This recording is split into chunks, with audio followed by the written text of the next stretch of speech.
The multiple mechanisms of type 2 diabetes.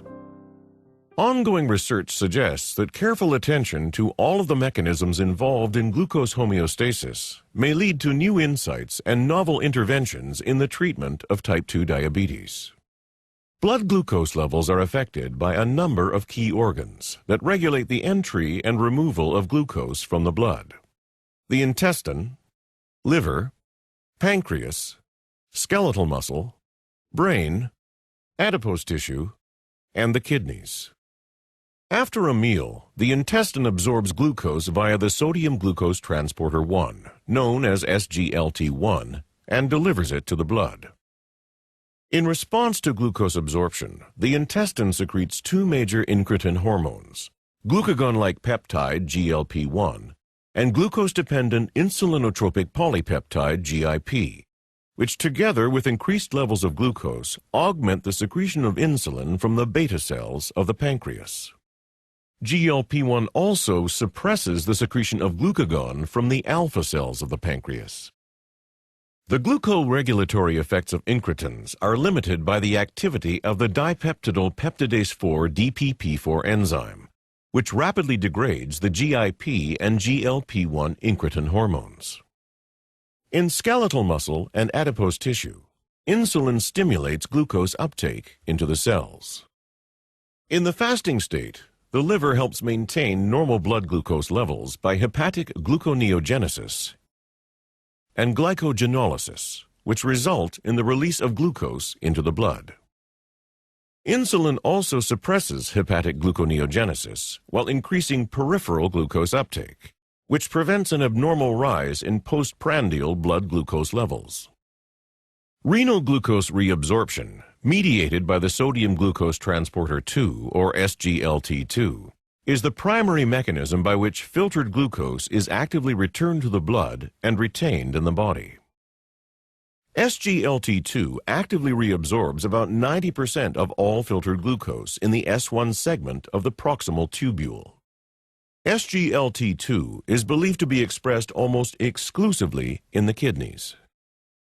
SGLT1 reabsorbs the remaining filtered glucose. Dysregulation of glucose balance resulting in hyperglycemia is a hallmark of diabetes. Increased visceral adiposity in particular has been shown to contribute to the development of insulin resistance in the liver, skeletal muscle, and adipose tissue. Insulin resistance in these tissues results in a compensatory increase in the amount of insulin secreted by the beta cells of the pancreas. Over time, the beta cells may fail to produce enough insulin to meet the demand created by insulin resistance. This failure may also be worsened by glucotoxicity, the deleterious effect of elevated glucose on beta cell function and its contribution to insulin resistance. Inability of the pancreas to secrete adequate amounts of insulin results in hyperglycemia, which contributes to the impairment and eventual failure of the endocrine system's ability to lower blood glucose. In type 2 diabetes, the normal incretin response is lost or substantially impaired. However, the DPP4 enzyme performs its usual function despite fewer incretins to degrade. All of these hormonal effects lead to reduced insulin secretion, reduced glucose uptake, increased glucagon secretion, and excessive hepatic glucose production. In the diabetic state, the kidneys continue to reabsorb virtually all filtered glucose, despite the presence of hyperglycemia. Complete reabsorption of filtered glucose persists until plasma glucose concentrations exceed 200 milligrams per deciliter, at which point the glucose load in the filtrate overwhelms the capacity of the transporters, the maximum transfer rates attainable by SGLT2 and SGLT1, thus allowing glucose to be cleared in the urine. In type 2 diabetes, hyperglycemia is the net result of pancreatic hormone imbalance, absorption of dietary glucose from the intestine, overproduction of glucose by the liver, diminished incretin effects, reduced uptake of glucose by peripheral tissues, and reabsorption of glucose by the kidney.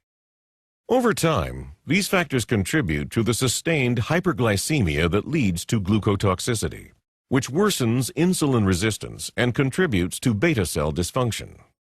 In this way, hyperglycemia appears to perpetuate a vicious cycle of deleterious effects that exacerbate type 2 diabetes.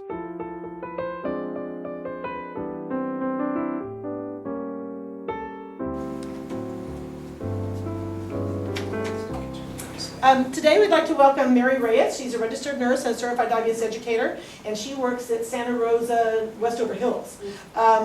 Mary was an LVN for a while at the diabetes clinic at the old Humana when Dr. Sherwin Schwartz first came to town, if anybody's familiar with the Diabetes and Glandular Disease Clinic.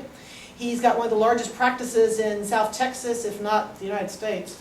But we worked with him for quite a while, and then she moved, she got her certification in 1992, worked with different endocrinologists in hospital settings, office settings, and like I said, now she's at Westover Hills where she's responsible for inpatient and outpatient diabetes care. She works as a contract trainer for the different pump companies, and Mary's kind of our resident pump expert here in San Antonio, just because she gets to work with a lot of, being in private practice, she gets a lot more variety than we do here. And so she's also the chair of the local chapter of the South Texas Diabetes Educators. There's a very large organization of about 15,000 diabetes educators called the American Association of Diabetes Educators, but they decided to, the San Antonio chapter was the second chartered chapter in the United States, and they decided to dissolve the chapters last year, and we decided to go rogue and start our own. And so we have a local group now that we probably have 35, 40, 50 people who come to meetings every month, and we look for speakers and stuff and offer CEUs. So today she's going to talk about the power of insulin pump therapy. Thank you for coming. The first thing I want to discuss is the objectives. And basically we want to talk about how we can use a pump as part of the patient's diabetes therapy, how you can use it to control their diabetes, the appropriate candidates to be on an insulin pump, and the advantages and disadvantages of an insulin pump. When I get there, I'll try to go, because I like to jump around. But basically an insulin pump, it's a computer that basically you put a reservoir of insulin that holds 3 days worth of insulin for that patient. So you can hold up to 300 units in some of them, and some of them you can hold a little less.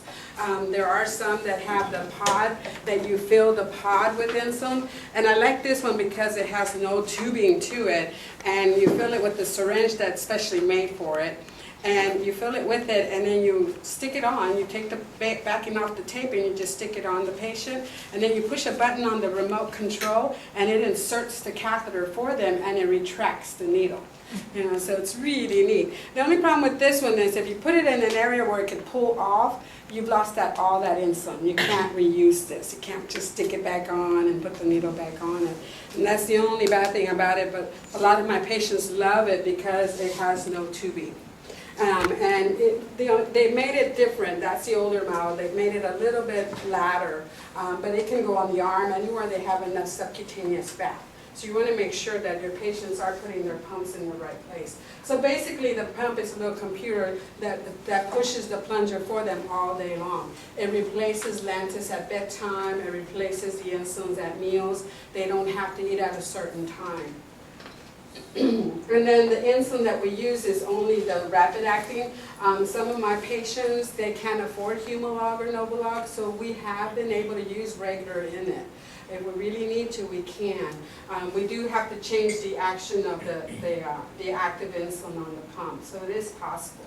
And this is a picture of all the different ones. Barbara has a picture of the patch pump, which is that brown one on the top right, or top left on yours. That one is a basic model where it basically just, they push the button to give them boluses. And I'm not even sure if it does the basals. It gets a continuous infusion. It either has 20 units, 40 units, or 60 units per day. And it has a little spring that just gives them that set dose all day. And then whenever they're ready to bolus before the meal, then they push the little button. It's 2 units for every push. So if they're going to take 10 units, they push that can tell that they're pushing the button. So if they got neuropathy in their hands, there's something you want to think about. And then you see in the middle picture, that's my stomach, no. I wish. But basically it's the pump site and the sensor. And basically what we've done is taken the pancreas out of the body. But a lot of patients have the misconception that they're going to slap this on and that it takes care of it. And unfortunately that's not the way we have it. It's not a closed loop system yet. we still need to program it. The pump delivers the basal automatically, whatever you program, but it will not bolus. Even if it gets the results from the meter to the pump, it will not do anything with it. It just communicates to it, but the pump does not do anything with the information. The patient's still the programmer, and that's something you want to instill on your patients day one. This is your control. You're going to control it. It's not going to tell you what to do. And then you have the other one. This is Animas. I love their screen. It's color screen. It's really good for my patients who have vision problems, but their monitor does not, which is kind of a downfall, but it is a remote control. Will control the pump. And then the Omnipod is the one that I was showing you. And then this is another pump that's come out. And Medtronic is one of the ones y'all use here quite a bit, is Medtronic's. And then AccuCheck Combo just came out. It's the only one with Bluetooth technology. With these other pumps, you have to stay there until it's connected and communicated and it's delivered the dose. With the Bluetooth technology, the patient can walk around and get away from it after they program it and it delivers it. And they had a commercial where the mom is at the side of the soccer game, and she's just monitoring, the sensor's telling her what his sugar's doing, and then she's sitting there adjusting the rates on the pump. So it's a really cool tool. The infusion set is basically, the infusion set is the tubing that connects to the reservoir, and then the reservoir is inserted in the pump. And you have different lengths tubings, you have different ones that, I really like the metal bent needle one for someone who I have trouble with the sight. They're losing their sight quite a bit. I don't know if it just gets clogged with that or it lays up against something. I get a lot of kinks with the kids too. They just don't have a lot of body fat, so we have to put theirs in their hip, back here in their buttocks, where they have a little bit more fat.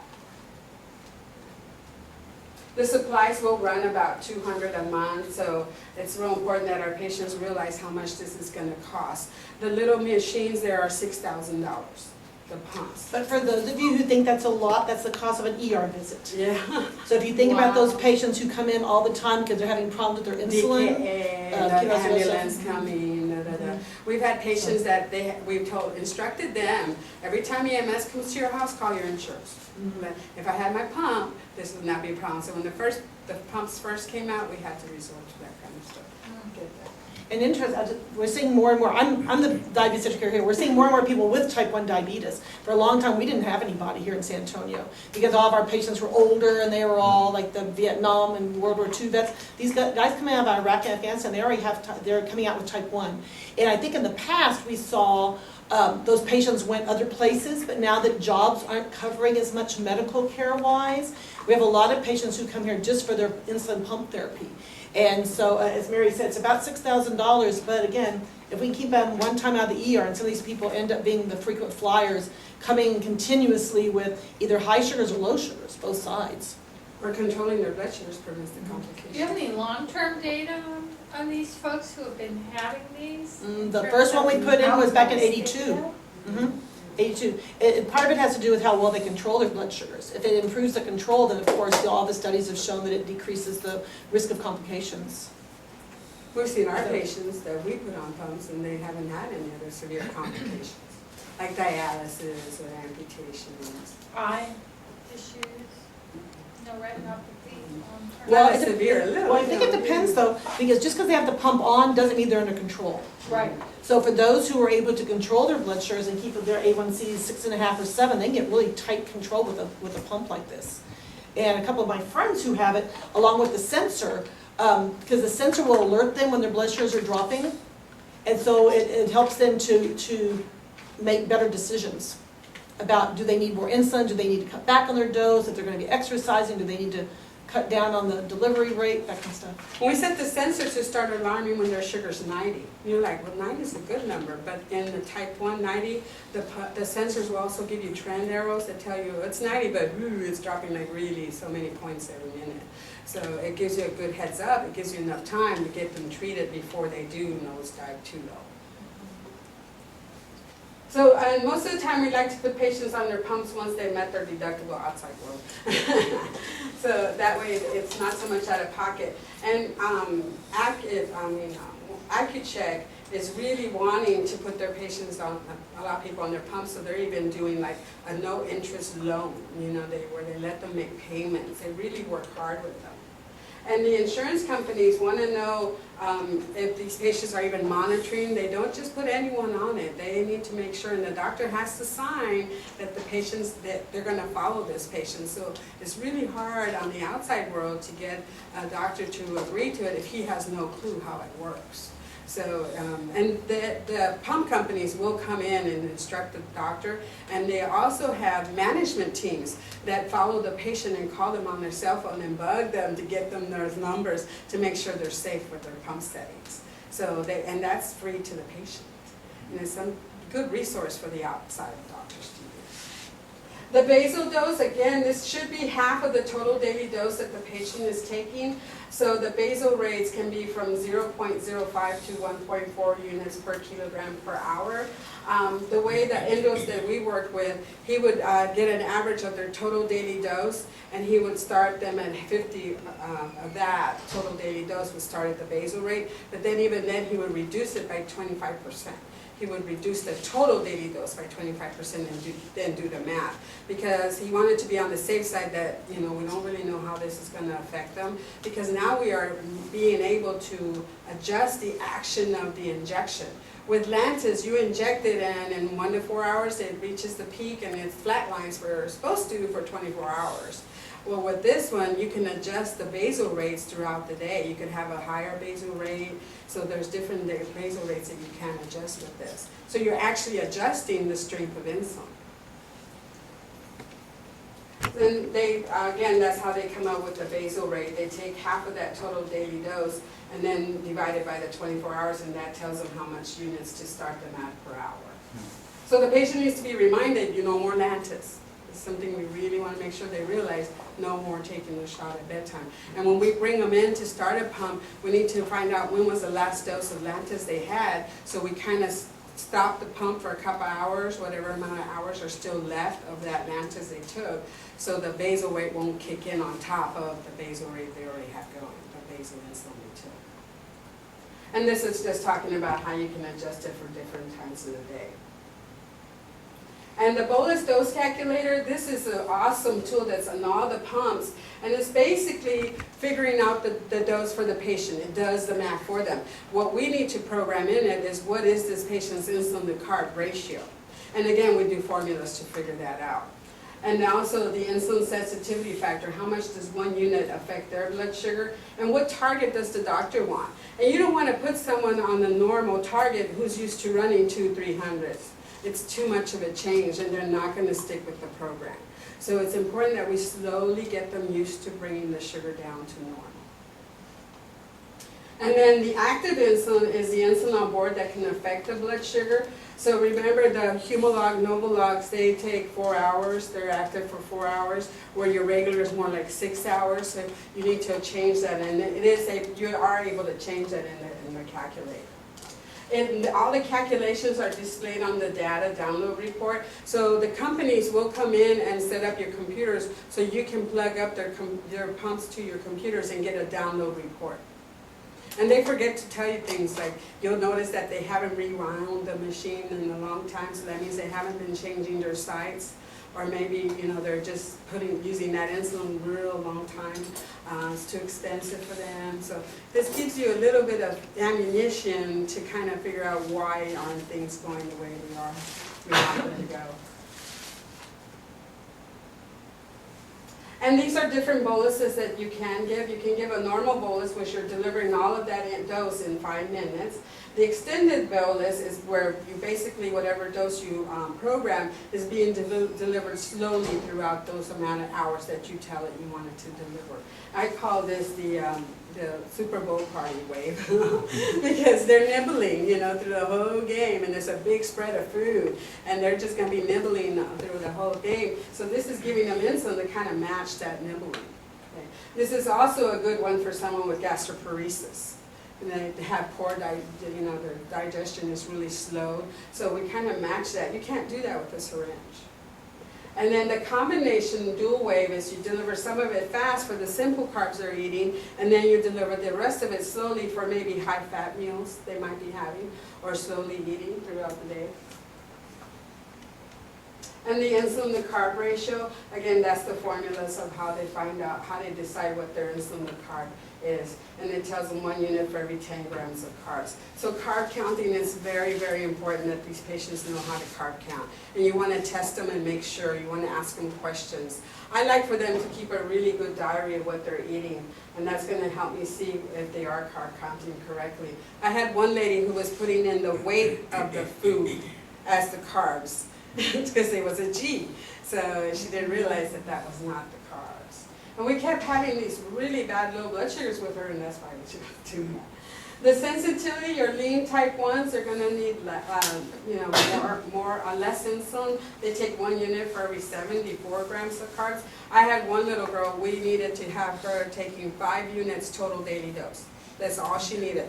Really early onset type 1. So she only needed 5 units. We couldn't do it with the syringe. We kept knocking her out. She kept having all these low sugars. And so we put her on the pump, and her ratio was 1 to 200 grams of carbs. She was like so sensitive to insulin. I know she's still there, but the obese are fluffy patients. They're going to need, of course, more insulin. And we even have used U500 in the pumps. I have a question. Mhm. How small of a unit can they give? I mean, what fraction of a unit? That 0.05. Oh, okay. Yeah, they're real tiny. But on the insulin, the carb, I think the most is, you're always doing 1 unit, but it's your carb ratio. That's the And the insulin sensitivity, this is kind of like your sliding scale too. They're taking 1 unit for every 15 points they want to drop the blood sugar. And you know the common sliding scale, 1 unit drops everybody's sugar mostly 50 points, but you have someone who's different. They're real sensitive to it, and you have others that need a lot. And then the target. Again, I kind of like to base that on what's been going on with the patient. And this is a little chart that tells you about the Hacktivism, insulin, Humalog, Novolog, or Apidra users. After an hour, there's 70% of the dose that has not affected the patient. So you know, you always have people who eat, and in 2 hours somebody brings cookies or something, and they'll take a dose for those cookies on top of a dose that hasn't finished working. And that's where a lot of your patients are having the hypo, and then they rebound. Then they're really high because maybe they got so low. So this is just a nice little chart to kind of give you an idea of how this affects them. And we know that some of them, even though it's 4 hours for Novolog, theirs needs to be 6 hours, a little longer, because we find that it does last longer than it's supposed to for them. But this is a nice thing about the pump. Whenever they want to eat, they can, whatever they want to eat. And that's one of the issues I have with the nurses at the hospital. He wants to eat a hamburger and fries and da-da-da. He says he does this at home. I said, as long as he gives insulin to cover, of course, it's not the healthiest choice. But there are some situations like with kids, teenagers and stuff, they want to eat that kind of stuff like everybody else. So it is something they could do, but they still need to think and be made aware of what happens to your lipids, what happens to your waistline, you know, eating too many of those kind of calories. They need to keep a diary for us with the timing of their meals, how many carbs they had at what time, they gave a bolus and so forth. And this is where your download is really nice. It's going to give you that information. But not all of us have patients on an insulin pump. But this is a really good, diary is a really good tool to help you figure out what you need to do for your patients. I like this one. This one I got it.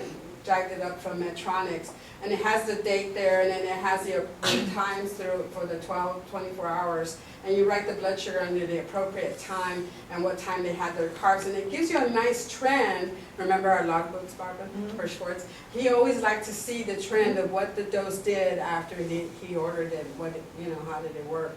And then he liked to see what time the nurses gave it, and that helped him realize, okay, it was the nurse's fault at the right time. And the grams of carbs, what time they took their medication. If they exercise, I'd like to know from what time to what time did they do that. And then we like for them to keep a diary for us of how many carbs was in that bowl of cereal. And I had one man that I couldn't control the sugars, they were so high, until his wife came in with him one time to class, and she told me, you could bathe a newborn in that bowl. And the bowl of cereal was huge. And no wonder, Mr. Rodriguez, I can't control your sugars.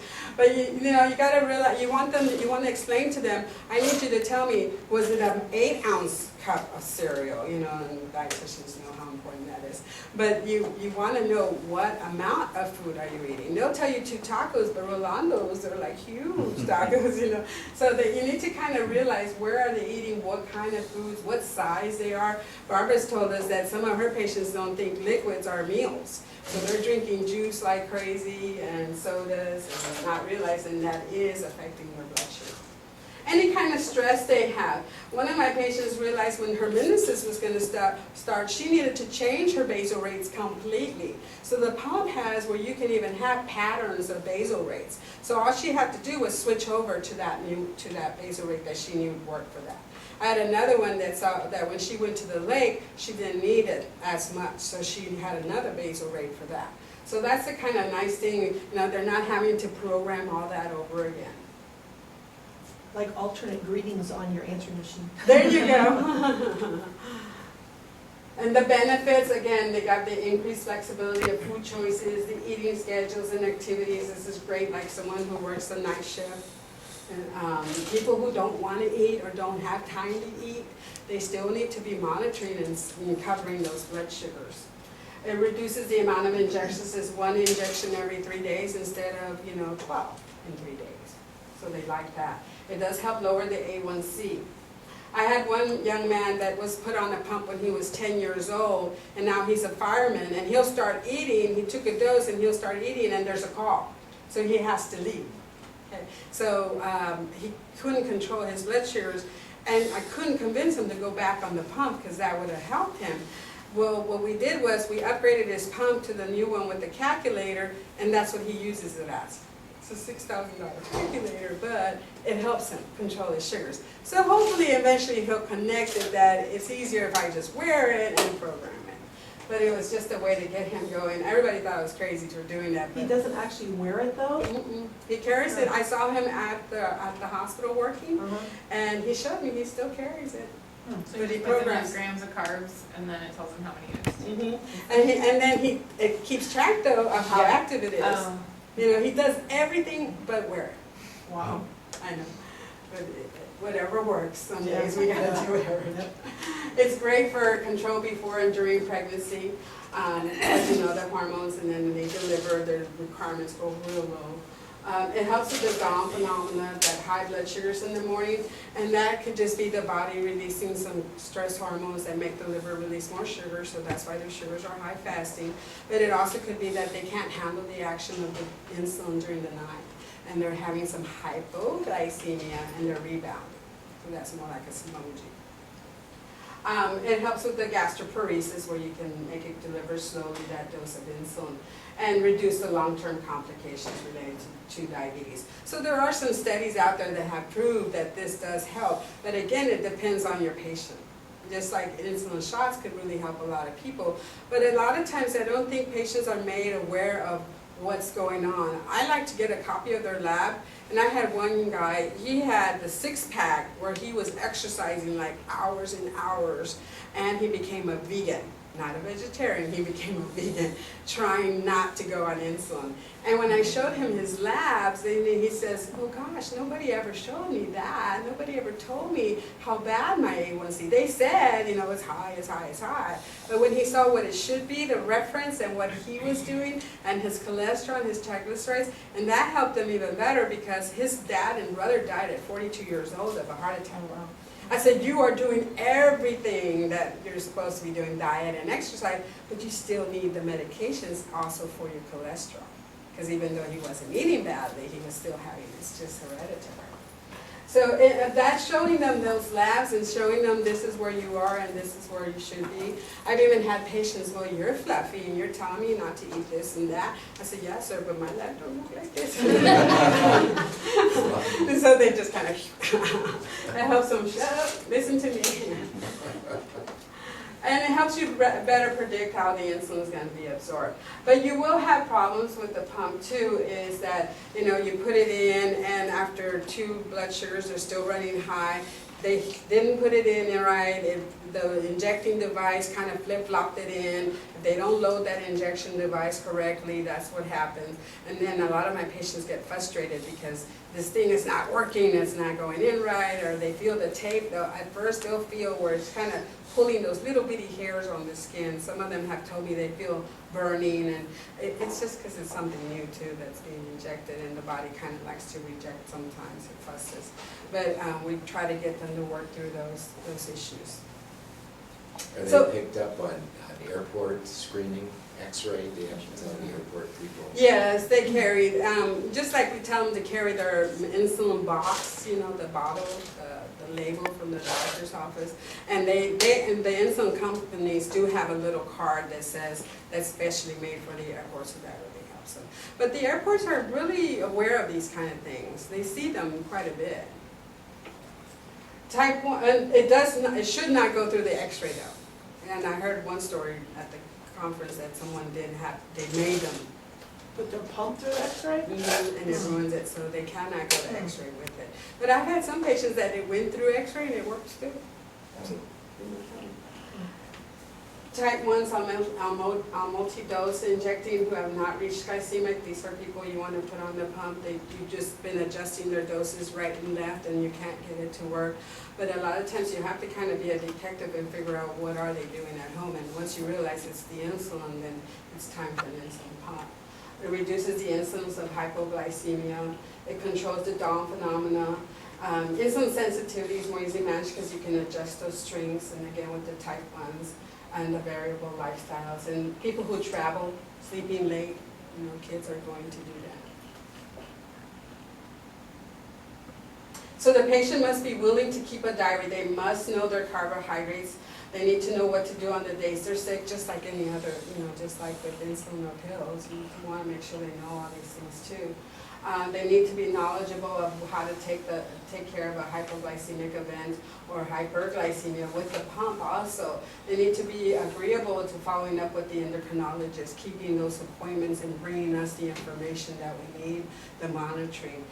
The insurance company, in fact, wants like 6 weeks worth of blood sugars and stuff to see that have they been monitoring. Has the doctor tried adjusting insulin doses? So they're getting a little tough about who they're giving pumps to. I put some patients on the pump. I begged the endos to put them on the pump because they kept coming in, these 2 young teenagers in DKA. It wasn't the giving the shot, the hurt or anything, it was the stigma. They did not like having to give an injection with their friends or being singled out. They had to go to the nurse to do that and all that. So, but they were real non-compliant. They weren't monitoring, they wouldn't give insulin, they were coming in DKA. But we gave them the pump, boom, solved. They were happy because it's techy. It's something that the kids kind of feel like it's a modern tool, and it could be hidden now. Back then we didn't even hide it. We had to pull it out to program it. Now no one even could know you're wearing it, and you have a remote to do your blood sugar test and program the pump and everything. So it's a lot easier. And they need to be monitoring quite a bit because this is their only source of insulin. So if the site is bad and they're not monitoring, they can go into DKA real quick. I had one of my patients, she was used to running out of insulin at work, and she would just wait till she got home. Of course, she'd be real high, but she thought she could just wait. But she always had Lantus on board back then. Now, with her pump, there was nothing on board, so she found that out within 2 hours. We were in the ER. I was freaked out because I had just put her on the pump and that happened. For nurses, if you're having any trouble with the pump, you know, I always tell my nurses, don't program anything you don't know how. That's like me going to your insulin, your IV pumps and messing with them, you know, when you have someone on a potassium drip. You know, if I don't know the pump, I shouldn't be touching it. But if they want to or need to find information from the pump, they can call that number on the back of all the pumps they have. Or the remote control, and they can tell you how to withdraw, you know, get the information, what button to push, and they'll walk you step by step. They will not tell you how much to take, but they can help you program and find out information on when's the last time this patient pulled this. And Dr. Blodgett was saying it's real important that we have a policy. Do you guys have your policy? There should be an insulin pump policy at any hospital that has patients that are coming in. So, and what is your policy? Say just for the patient can do it by themselves because they sign or whatever. Unless they're like really ill and stuff, then the endocrine fellows will come take over. Okay. And that's basically what she kept saying in her lecture was, you know, endocrinology consult, you know, or the diabetes educator who does know those pumps to come in and have those things checked. This is from Dr. Blodgett. This is one of her study case reports.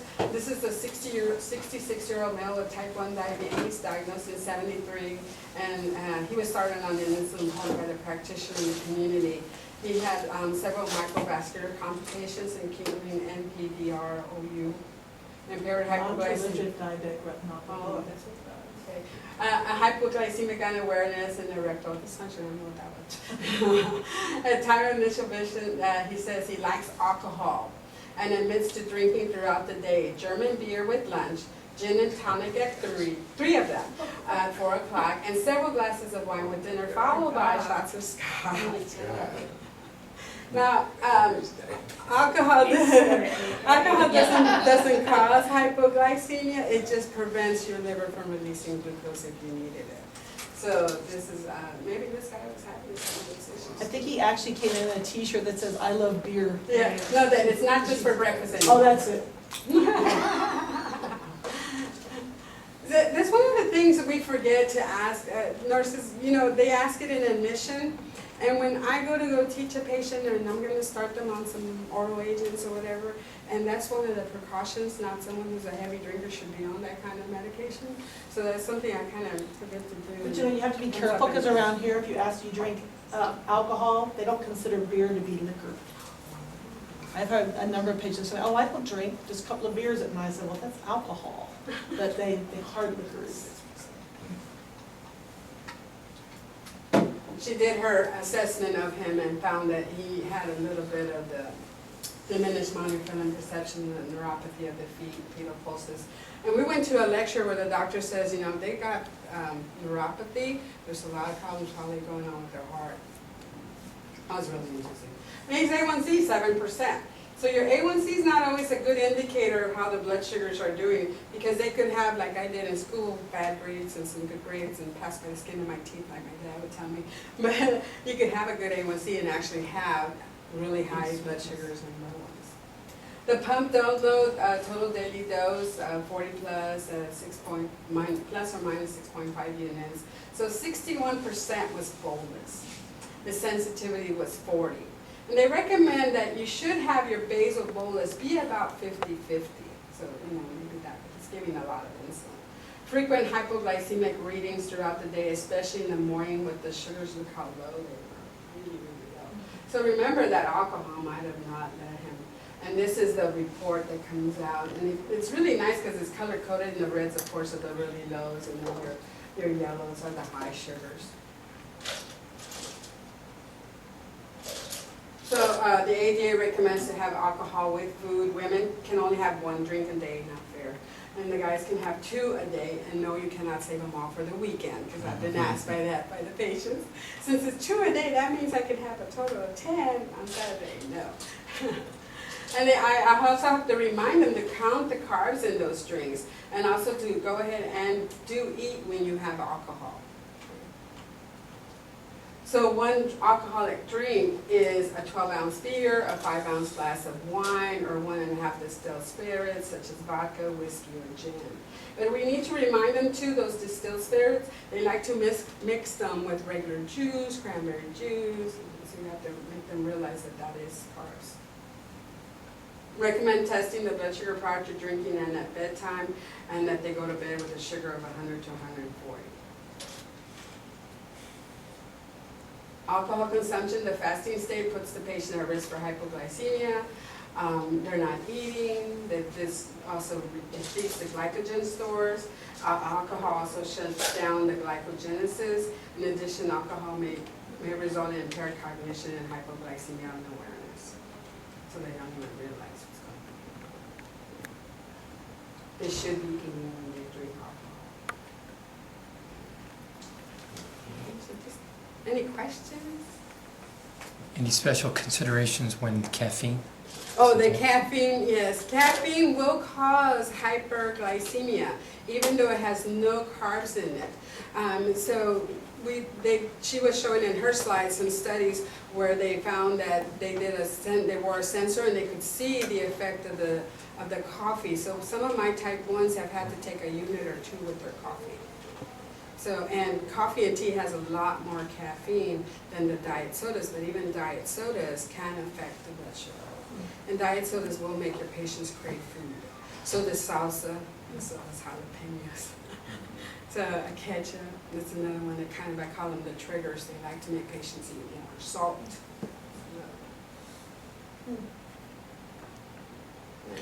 So how do you decide who can have a pump, in terms of that screening protocol? Yes, we kind of see a diary of what their blood sugars have been doing, what have they been doing.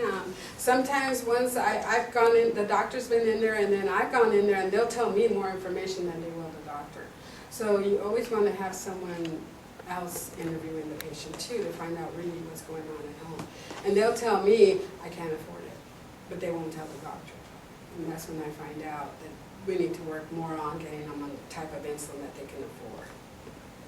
Or they don't have someone at home to give them the injections. They still haven't been able to do that. But the criteria is someone who has failed on multidose injecting and has a lifestyle that's real erratic. They have to be able to adjust the strength of the insulin. But they have to be monitoring. They have to be showing that they're going to be able to monitor, afford it, and follow up with the doctor. So what is the cost, like a week of use of this? They usually run you about $200 a month of supplies for it. Is that for the insulin? Just the supplies. They do use less with the insulin. We use less. But it's kind of worth it when they're not going to have the complications. Yeah. Is that covered by insurance typically, or? Yes, If they and have sometimes we've insurance. had to resort to the patient calling them every time they're in the hospital and decay, but I haven't had to go to those resorts lately. I think it's getting more acceptable. Back in the olden days, we had to go through all kinds of stuff. I think the insurance companies now have realized that, like I said, you either get one visit for $6,000 to the ER, or you can put them on a pump and keep them out of the hospitals. And then is there, in terms of research, looking at fewer long-term complications, blindness, and peripheral artery? There were some studies that Dr. Blodgett had mentioned that they had said that patients on the pump did better with their blood sugar control than someone who was not. Longer term in terms of when? And it also depends on how educated your patient was and the reinforcement also. Because a lot of patients are, oh yeah, I went to diabetes education when I first found out. They haven't been back then.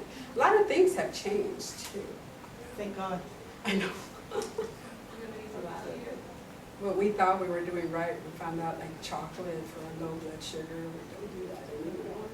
Years ago, we used to get chocolate like crazy. Orange juice, is that still? For low blood sugars. Yes. Bring it up. Yes. Mhm. But we also discourage juice just for general everyday drinking, because it just raises their sugar too high So too much fast. sugar, And unfortunately, here in San Antonio, people think juice is good for you. So if you ever go to IHOP, they serve those huge glasses of juice, and I'm thinking, oh God, I hope they don't have diabetes because of this. My husband has to stop me because I'll see the ladies with acanthosis at Walgreens getting the vaginal infection creams, like either she's diabetic, doesn't know it, or he says, leave them alone. But they need my help. Something else we have here at the VA is the sensor. We have a sensor clinic. So if you have a patient who's having wall blood sugars, you don't know why, or maybe the A1C is 10 and the patient's showing all 110s, 120s, this is the sensor. It's just a little, I call it a walnut. There's a little bitty needle that goes in, and this thing checks their blood sugar every 5 minutes.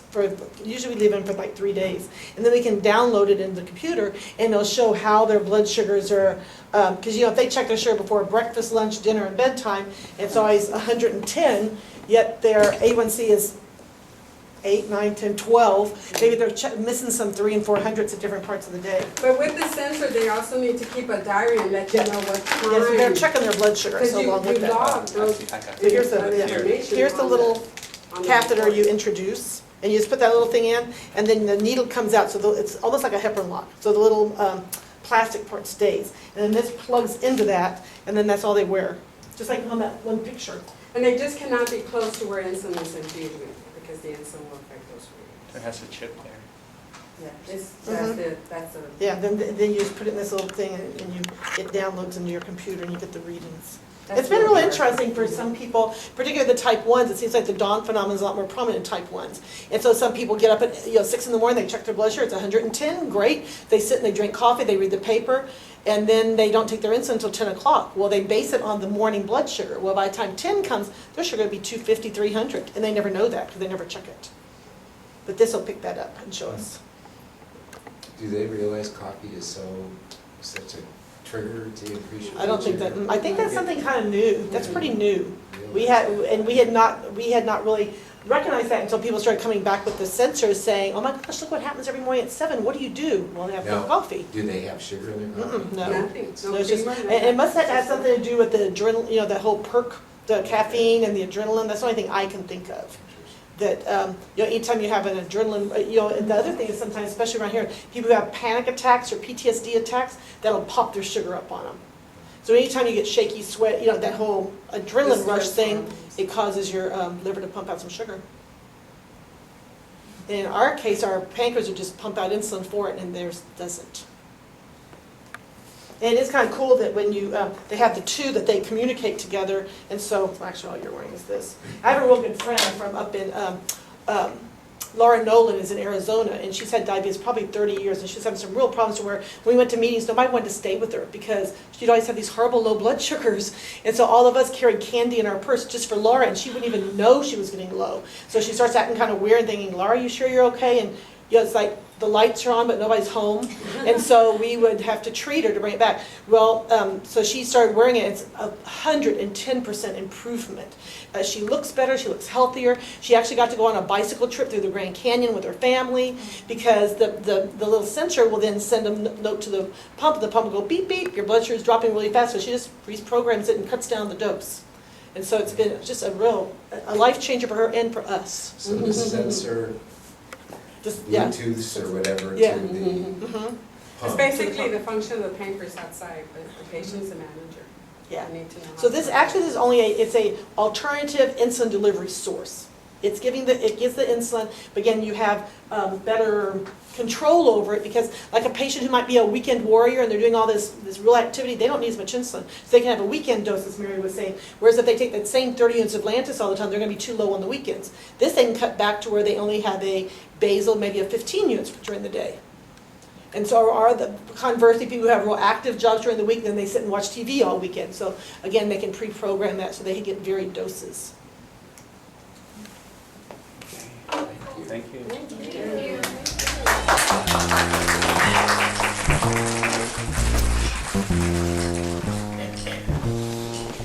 I've got you under my skin.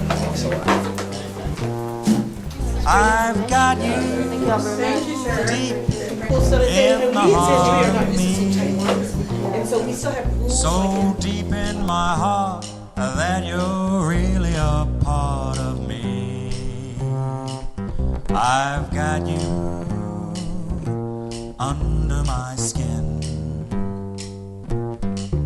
I try so not to give in. I said to myself, this affair never will go so well. But why should I try and resist when, baby, I know so well